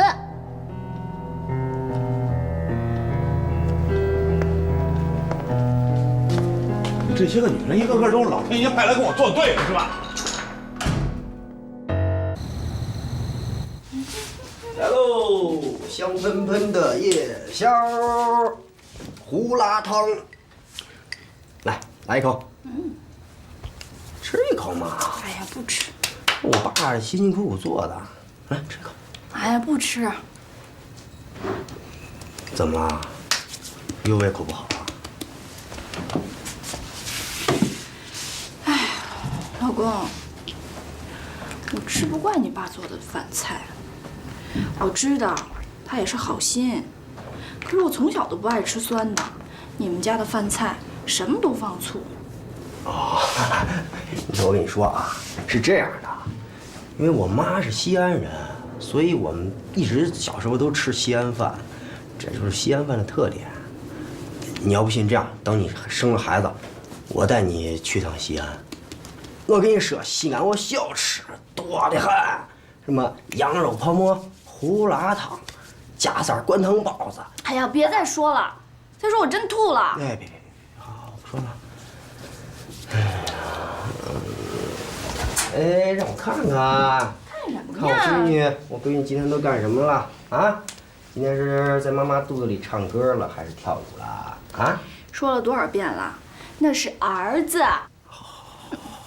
他今天呢，既没唱歌也没跳舞，他在我肚子里啊翻跟斗。哟，我闺女长本事喽！哎，我问你，今天为什么有加班啊？回来这么晚，想不想做爸爸的？没有，今天是领导又把我摁住了，要跟我说那个上课的事儿，我不好退。就是那个要出差的活儿，打死也不能去。我这都要生孩子了，你还老出差。我也不想去，我恨不得天天跟你们俩在一块儿。这样，来，我捏捏脚。又捏脚？哎呀，快点！你洗脚了吗？你说呢，本？别！太臭了！要命了！来，你们看看，我给你们准备了什么啊？100片尿戒指啊！嘿嘿，这我用全棉的棉毛衣裤啊给裁的，你看看，全棉的哦，透气性特别好，又软和啊，你摸摸。嘿嘿嘿。爸，这都什么时候了？人家谁还有用尿戒指的？都用尿不湿了。嗨，尿不湿不好。外面几个带小孩的人呢，都说尿不湿用久了会引起小孩红屁股、罗圈腿。怎么会呢？人家外国人生下来就用尿不湿的，谁的腿不比我们直啊？再说了，爸，你说用这个咱还得洗，回头把家里挂得跟万国旗似的。我就知道你们懒，不用洗啊。放心，这个洗尿布啊，爸给你们包了。爸，要是没地方晒，晒到爸捂脸，那没关系啊。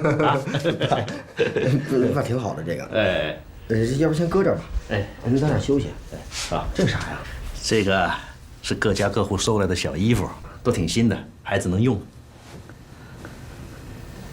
爸，你这些旧衣服别再要了，够多的。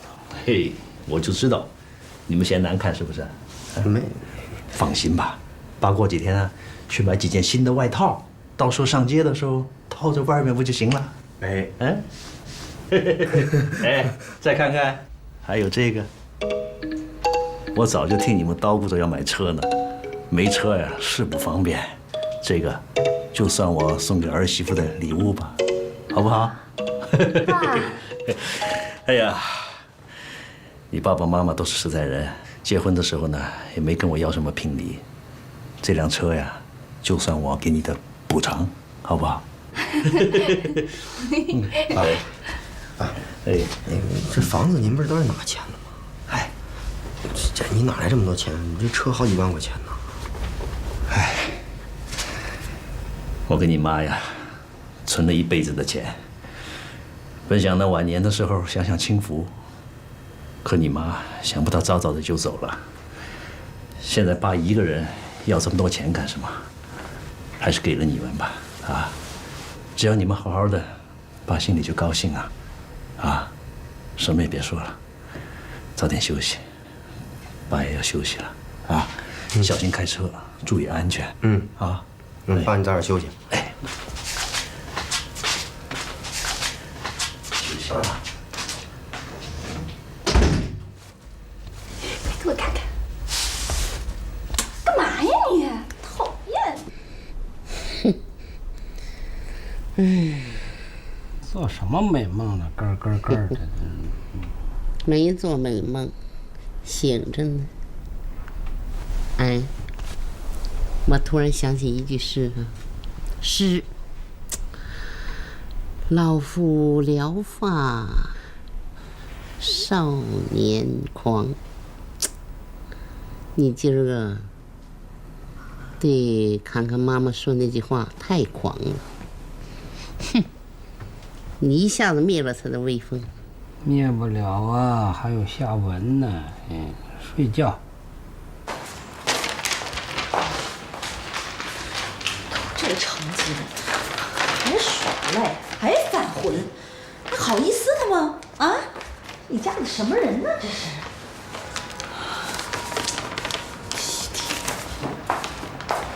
哎呀，气死我！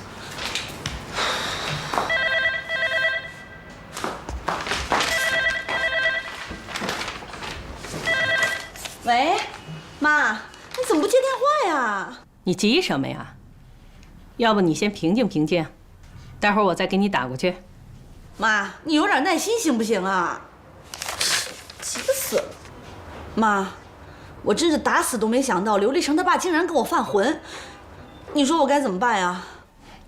办法有啊，你想听吗？当然了，妈，您现在就是我的幕后高参。我真的现在拿他们家是黔驴技穷了，你就快说吧，只要不让我杀人放火，怎么都行。那好，你听着，只有一个字，抢。什么？抢？那妈，这招是不是太卑鄙了？他们家为了自己的利益，不顾孩子的前途，他们家卑鄙不卑鄙呀？这叫以卑鄙之道还治卑鄙之人。那他们要是告我怎么办呀？小丹，婚姻法保护的不是爷爷奶奶跟父亲，是母亲跟孩子，就是你跟侃侃。那可是侃侃的监护权毕竟是判给刘立成了呀。反诉他们监护不尽职。喂，妈。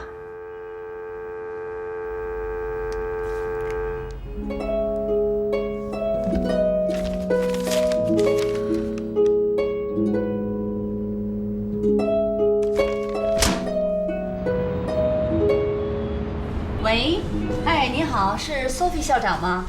我是 Jackie 的妈妈，我今天想去找您，您有空吗？哦，哎，好的好的，那10点啊，再见。哎。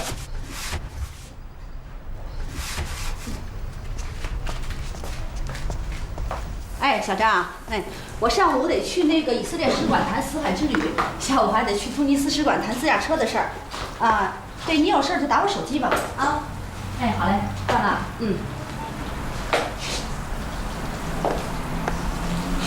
哎呦，哎，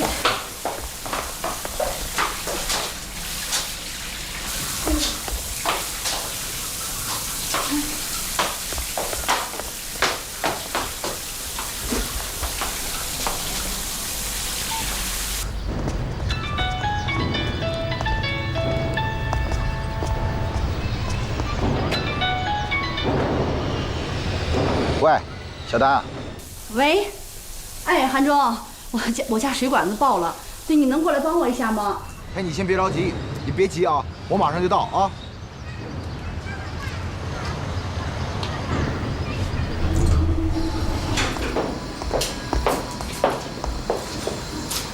小丹，小丹，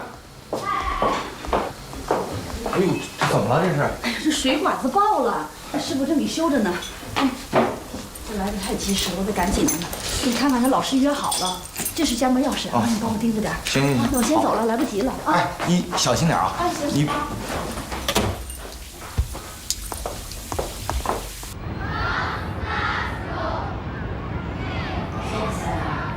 我是来给 Jacky 办转学手续的。转学 ？Why？ 您对我们学校不满意吗 ？Jacky 是个非常优秀的孩子，他在我们这里非常快乐，而且我可以保证，他会一直这样快乐下去的。我们不是对学校不满意，主要是我们还是决定让孩子接受传统的教育。啊，那您可能不是很理解啊。我们当初愿意1年花$3000学费送孩子到贵校来学习，就是看中了贵校的快乐教育方针。而且这4年呢 ，Jacky 确实比公立小学的孩子要快乐。为此，我真的要感谢您和您的学校，让 Jacky 的快乐童年得到了延长。但是，我们这毕竟是在中国，如果让孩子继续这样快乐下去，恐怕他以后的压力会很大的。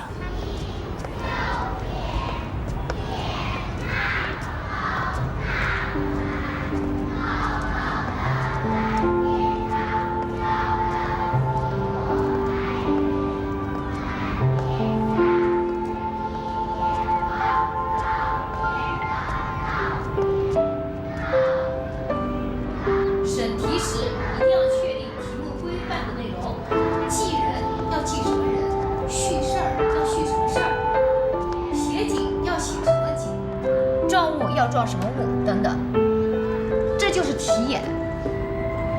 那题眼呢，就是作文题目中的关键词，它是作文标题意思的核心，是作文要反映的具体内容和重点所在。今天呢，我们的作文题目是中国的昨天和今天。同学们明白了吗？明白了。好，现在都开始写吧。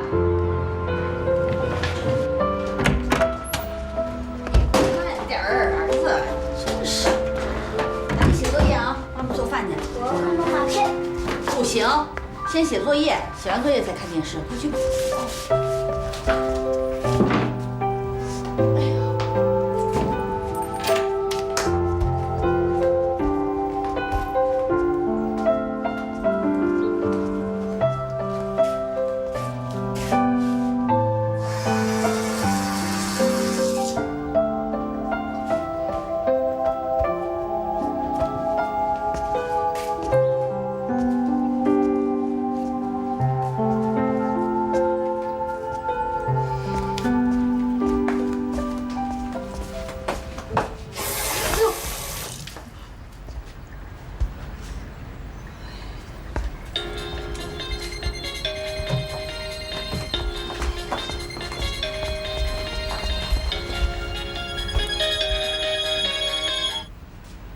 喂，哎呀，你这电话来的太及时了，洗手池子那个水龙头也坏了。啊，行，哎。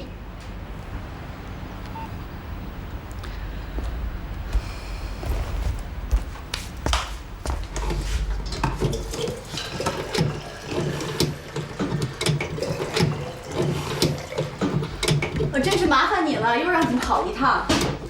这有什么麻烦的呀？这本来就是男人干的活儿。我跟你说，小丹啊，你这房子里的管子可全都老化了。明天我得找人查一下，要不然的话，要是煤气泄漏，那后果可不堪设想。你说你一个女人呢啊，一个人过日子可真够苦的。那怎么办呀？随便找个人搭帮过日子，还不如自己过呢。我好了啊。啊。哎呀，这当年的校花儿，怎么沦落成这个样子？说风凉话。哎，你干嘛去？擦。不能用这个拖把啊！你拿着这个，抹布擦得干净。哎，我来吧，真不好意思，我来擦吧。你甭管了。哎呦，真是不好意思，已经够麻烦你了。来，别管了，真的，马上就真的好，我来吧，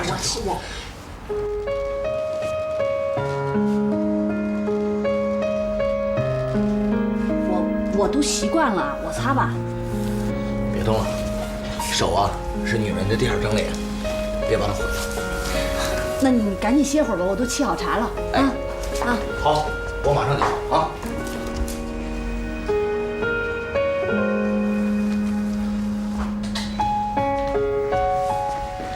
哎，坐下呀。不，你看我这个，我不坐，我站着。我这儿有垫子，来。哎，你别弄，来，你快坐。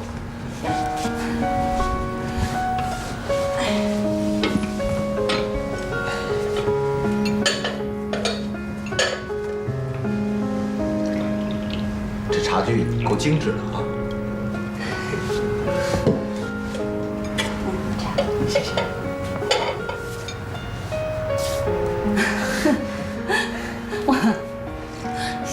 想起我一个朋友挺逗的，不让他穿外面的裤子坐沙发，他就把这裤子脱一半，想把沙发上坐。真的啊？他就把这裤子脱在这儿，挺懒的吧？这是够懒的。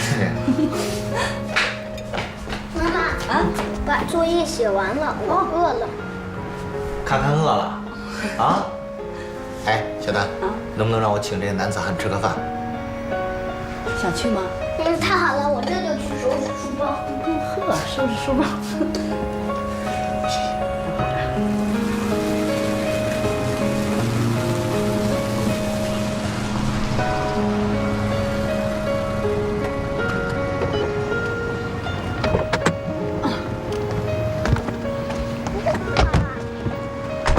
哎，看看，跟叔叔先进去点菜，妈妈打个电话。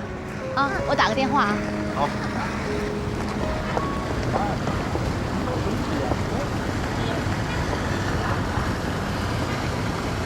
好的，我们这一期的《历程有约》呢，又要不舍得和大家说声再见了，让我们相约下一期的《历程有约》，再见。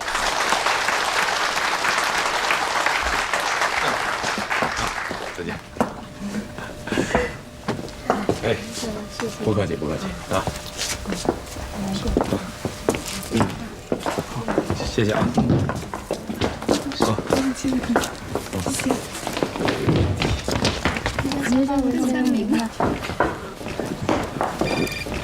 稍等啊！哦，对不起，对不起，接个电话。喂，什么？你给康康转学了？你怎么能擅自给康康转学呢？他的监护人是我。哎，我不想跟你吵架啊，我就是礼貌地通知你一声，你赶紧告诉你爸你妈，别去接康康了。从明天开始，康康要去新学校跟我住。你什么态度啊？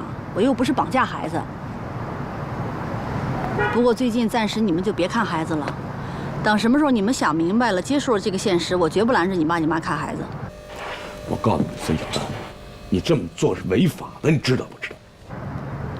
哎，这都几点了？赶紧通知你爸你妈吧，别又白跑一趟。行了行了行了，打电话吧啊。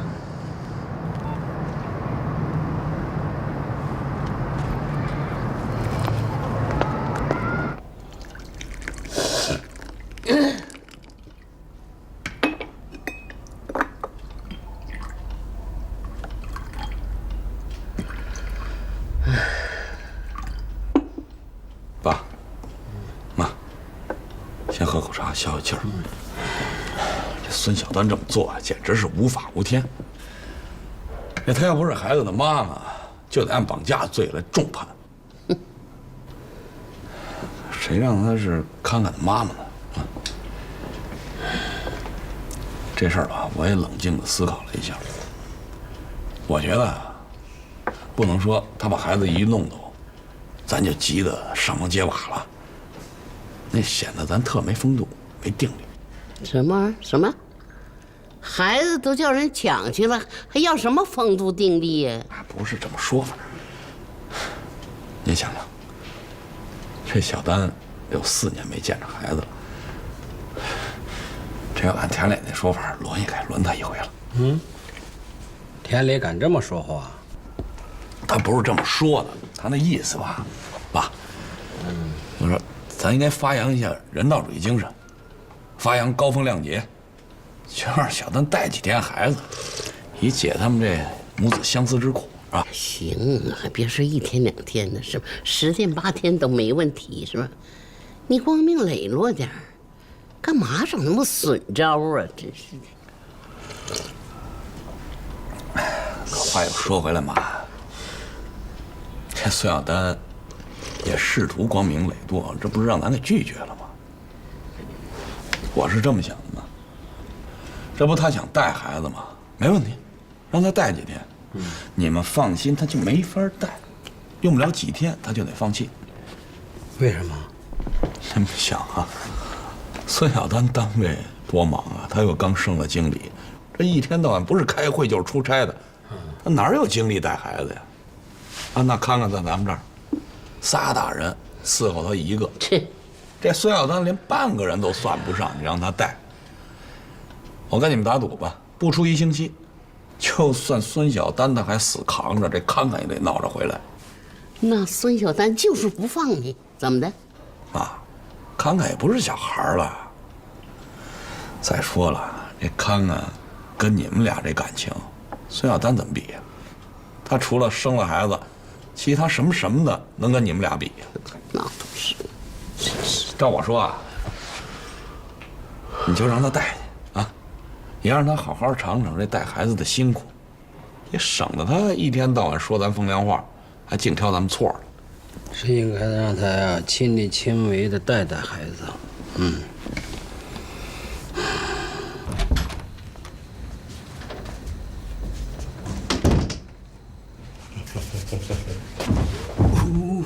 轻点儿你。晚上好，小百合。今天怎么样啊？Good evening, Lucy. How are you getting on? 呀，你干嘛呢你？你挑西瓜呢？你看，跟你说过多少次了，让你好好看给我买那些书。我这叫亲子游戏，我在陪我闺女做胎儿操。还胎儿操呢？这才4个月，他能听得懂吗？你不懂。我又不信懂，我根本就不用懂。老公，我跟你说件事儿，你不能一惊一乍的啊。说。今天流血了。什么？都跟你说不要一惊一乍的嘛，吓死我了。我这哪是一惊一乍呀？啊，你知不知道孕妇流血意味着什么呀？你起床，走上医院。哎呀，干嘛呀？我去过医院了，医生说我没事儿，让我好好休息就行了。真的假的？真的。把病历给我看看。呀，董老太太，我说你怎么这么不小心呢？走，看看吧。看见没有？一切正常。我告诉你啊，你要把我吓死了，你就得生个一父子。那正好啊，我给咱家宝贝儿啊换个帅一点的爸爸，对吧？你还换个帅？什么？董旭，别对你媳妇儿没轻没重的啊！你要知道，她现在可是咱们家重点保护对象啊。我知道，没事吧？哎，别胡闹了，没事早点休息。啊，您早点休息吧。哎，听话啊。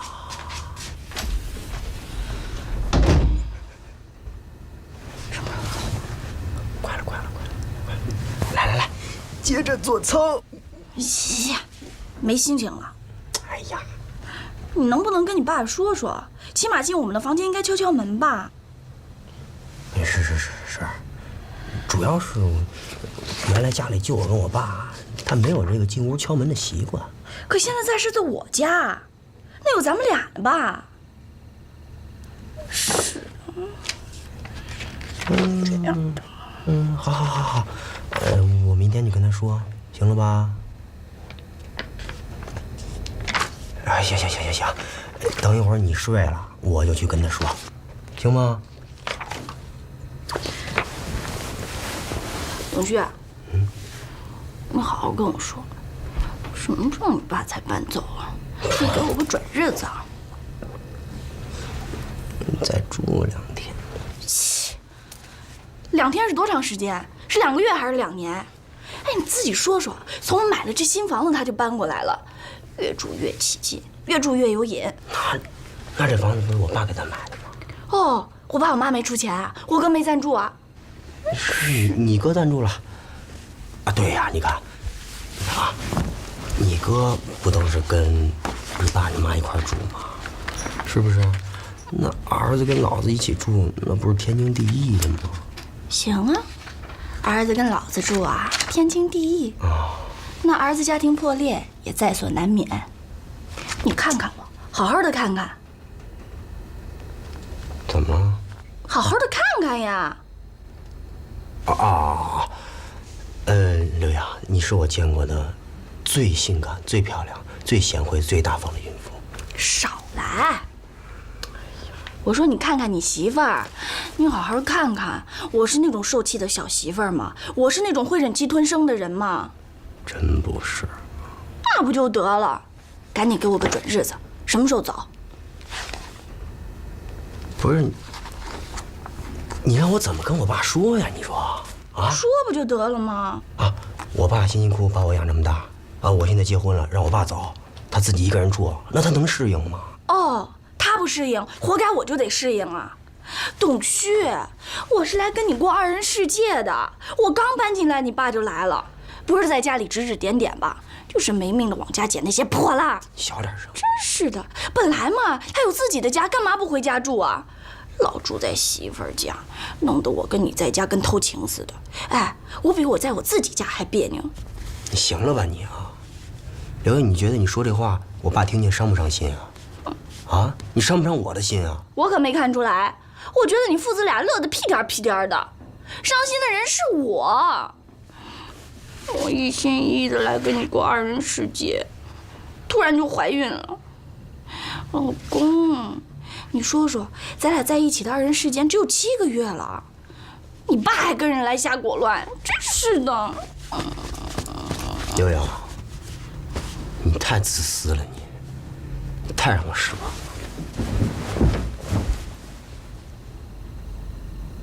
你说什么呢？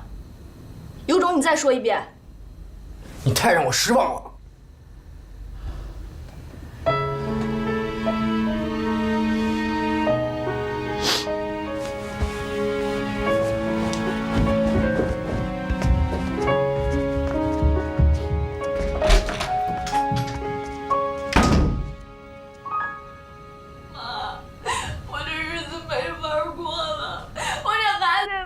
小颖啊，你咋了？我要回家，你们来接我回家。你别哭，你这。喂，刘洋，怎么回事？你先别着急，慢慢说。都是你们让我结婚的，结婚一点都不好玩。董旭他说变就变，他说他对我很失望。他为什么这么说你啊？是不是你做什么让他失望的事儿了？才没有呢！我在这个家，我都不敢大声说话，我夹着尾巴做人的。闺女啊，妈马上去啊，和你爸啊，你别哭啊，听着，马上去，走吧。行吧，您别着急，快点吧，起了走。刘颖，您还不知道，一天到晚神经兮兮的，屁大点事儿都得让送我们货去，快，赶紧说。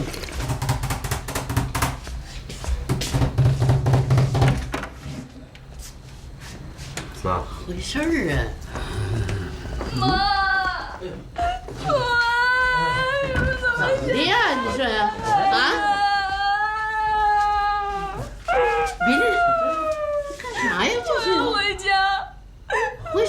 啥呀？回家的，怎么的了？怎么回事啊？我就是说了一句。你说什么？他说他对我很失望，你就是变心了。我不是那个意思。你怎么就不是那个意思？你还想赖？行了，就一句话，你看你这。我不要在这待着，我要回家。别在这儿别闹，闹啥呀？你看你，这一句话，这有什么呀？这是。你躲着。干什么？回家。妈，给他拿件衣服吧。没事。送我，不要。你放心吧。我知道，我妹妹了解。回去好好教育教育，明天肯定让她高高兴兴的回来。啊，真是对不起啊！没有，对不起。哎呀，金哥，真对不起啊！都好。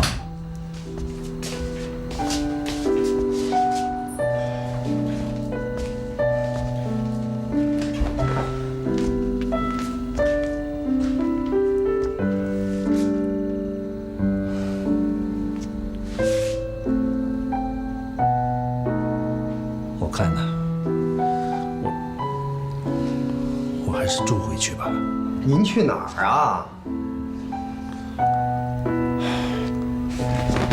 爸，这就是您的家，您就踏踏实实在这儿住着，没事儿。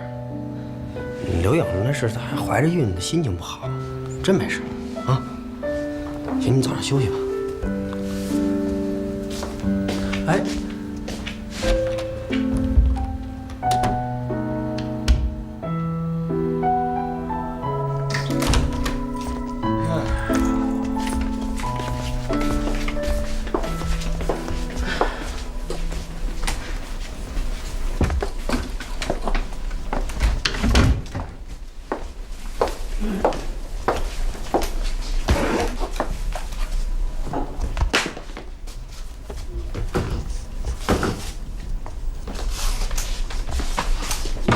这么对待孕妇的吗？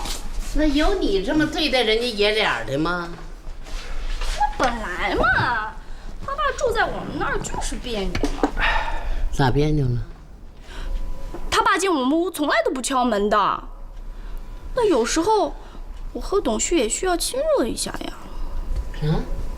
咋的？这时候还亲热呀？啊？你不想要孩子了？呀，妈。你那么凶干嘛？不是你说的那种亲热。那啥亲热呀？我是说，我们也需要一点个人的私人空间。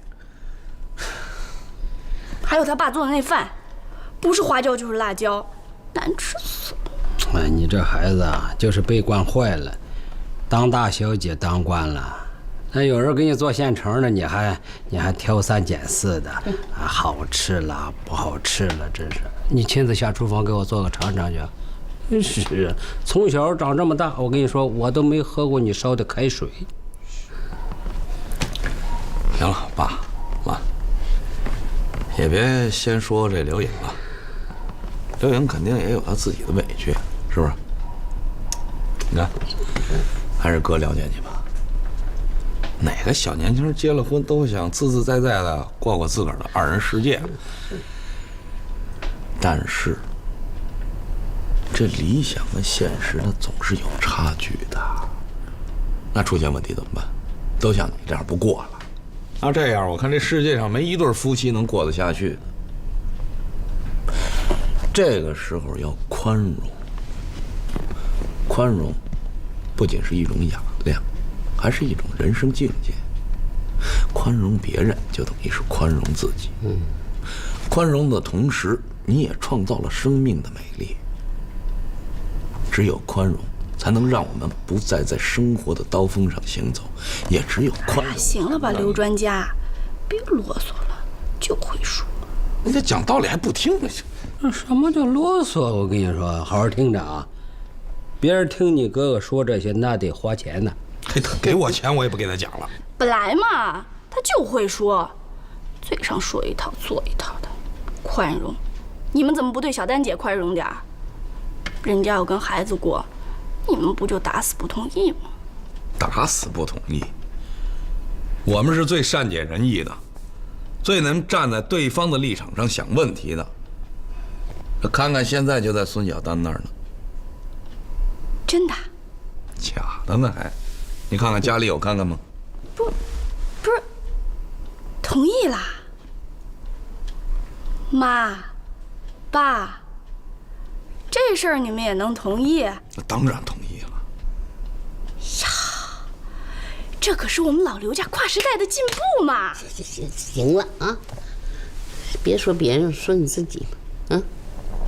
明天一定给我回去，好吧？睡觉，今晚睡觉。睡觉，走，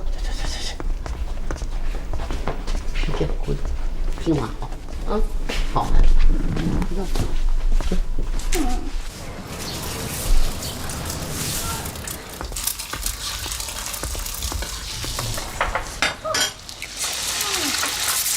真香。妈，你煎鸡蛋我就是喜欢吃。你说就这么个简单的煎鸡蛋，我徐他爸也能弄得像个石头一样。你弄得不像石头啊！这爷儿这么多年家里连个女人都没有，够困难的了，又娶了你这么一个刁媳妇，调皮的孩子。调皮。来，来，吃这个，吃这快点。我来。谁呀？我来。哟，董旭。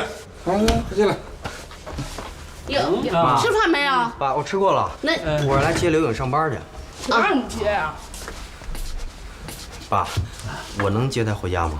啊，你媳妇你说了算呢，不用问我们。谢谢爸，给你们添麻烦了。哎呀，这是哪话？大家口啊！没吃完。妈给你拿着，妈把这几个给你带上，好吗？哎，你别烦人啊，快点！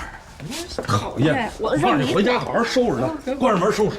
我的事儿你怎么老掺和呀？就这样。哎，慢点啊。好，你别管了，你拿包。爸，走了，妈。走了，董旭啊，走了。慢来啊。爸再见。哎，好。你也这么忙活，再加上个鸡蛋。行了，下一个够了。李成啊，哎，那小丹到底把孩子转学转哪儿去了？你知不知道啊？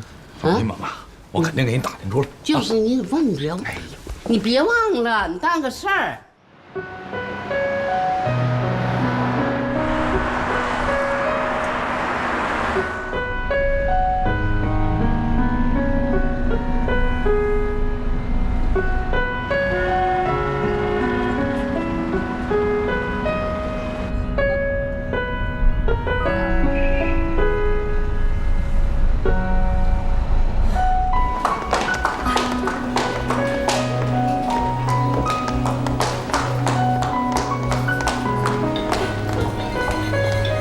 小张姐，你快点，大家都在等你呢。啊，知道了。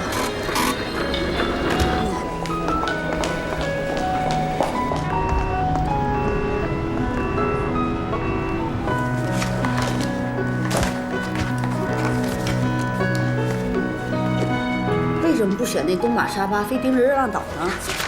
因为雨林和大海相比，咱们国家的游客更钟爱于海，而且沙巴的成本比热浪岛要高。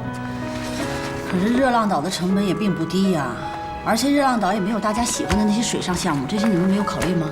是这样，咱们公司不是要提出一个经典的蜜月旅行团吗？蜜月之旅。那么我们大家伙商量一下，就推热浪岛。一来有《夏日么么茶》这部电影做背景。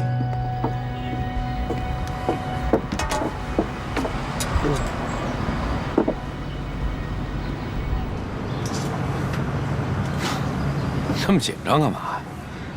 我又不是来跟你打架的。我觉得我们俩之间应该友好的沟通沟通。黄鼠狼给鸡拜年，有什么你直说吧，忙着呢。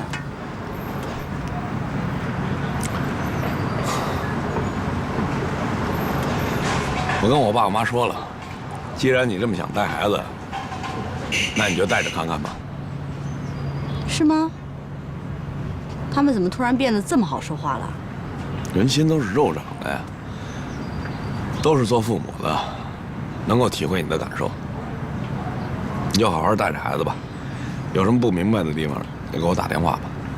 行，你替我谢谢你爸你妈，你告诉他们我会带好看看的。再说了，我就是有事儿也是给他们打电话呀。我给你打电话，你知道什么呀？我再不知道，我也跟孩子一起生活这么些年。不过咱丑话说前面啊，我们带孩子这些年，孩子连感冒都很少得。你要是带孩子有个闪失，我们可不能答应。酒都喝了，还没闪失。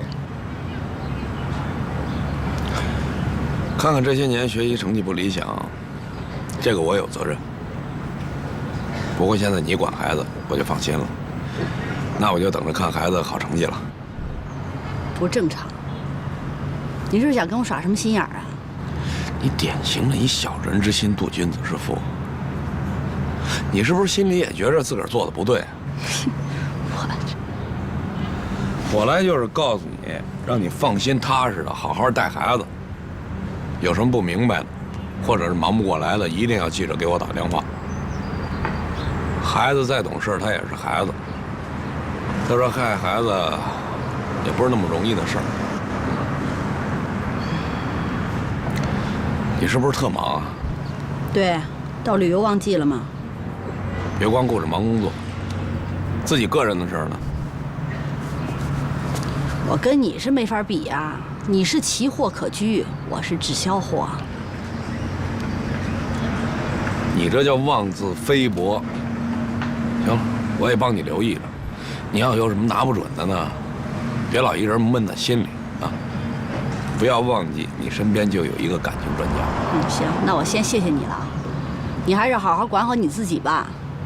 就你那个小女朋友，没法给看看当后妈。行了，不给你臭贫了，接着开会去了啊！哎，别急，你到底把康康抓哪儿去了？你放心，既然说了让你带，我们绝不抢。在你家旁边。